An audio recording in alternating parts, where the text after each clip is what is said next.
Phony 2012. There's lots to say, but first, let's ask what is good about it. Well, the best thing about this campaign is that its purported aims are to help possibly the most marginalized demographic on planet Earth, and that is African children. Another aim of this campaign is that it almost inevitably is going to end up with a murderous madman dead or behind bars, and that is something we should all be thankful for. And finally, millions of people, especially school kids, are going to get a warm, fuzzy feeling that they have the power to influence world events. And all in all, our good-looking and charismatic activists seem to have just the noble goals, and their plan to get Phony makes sense if you don't think about it. However, if you do think about it, you run into some difficulties. You see, we want to get massive grassroots support to pressure the US government into intervening militarily into a number of African countries to get one mad war criminal, and protect some at-risk children and civilians. However, at both of these things, the US has, shall we say, a questionable record. The last time US intervened militarily to get one bad guy, we had the war in Afghanistan, which resulted in about $500 billion with a B for arms manufacturers, a blooming drug trade protected by coalition forces, 3,000 dead soldiers, coalition soldiers, and at least 10 times as many dead Afghanis. Probably more, we don't know, because the US forces do not keep count of dead Afghani civilians. So much for hunting down boogeymen.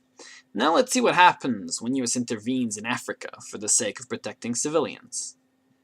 The perfect example for this is Libya. Libya had the highest standard of living in Africa, which included free education, free healthcare, and a relatively high level of freedom, before US and NATO intervened on behalf of the minority rebel group. This was a humanitarian intervention, whose only purpose was to maintain a no-fly zone and protect civilians. Well, that didn't work out too good for the civilians. About 50,000 of them got blown to bits, their country was decimated, and now they're run by Muslim extremists who are supported by the West, and that notion of democracy isn't quite happening for them. Now, these were only two of the more relevant examples. I didn't even mention Iraq or Vietnam. I think a pattern is beginning to emerge here. One of the worst things that could happen to a civilian population in a third world country is a US military intervention. And unfortunately, the only alternative offered by the IC is the Ugandan army, which itself has a checkered record and is run by Yoweri Museveni, a 26-year dictator who himself is suspected of war crimes. Now I do want that murderous war criminal Joseph Phony brought to justice, but before we all jump on this particular bandwagon, we need to ask some important questions. Are there any other ways of bringing Joseph Phony to justice? Perhaps a bounty could be placed on his head, or his group could be infiltrated. And how come the aims of this popular organization, Invisible Children, are completely aligned with US geopolitical interests in Africa? And how come there is no criticism of Obama's extremely warlike foreign policy? After all, he has spent more money and committed more troops than even George W. Bush, not to mention his suspension of civil rights in America with the NDAA.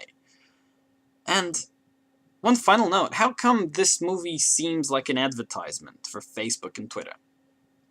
Well, please comment, discuss, respond, criticize, and finally, please, please, research the facts for yourself before you throw your money and support behind any organization. Thank you for watching.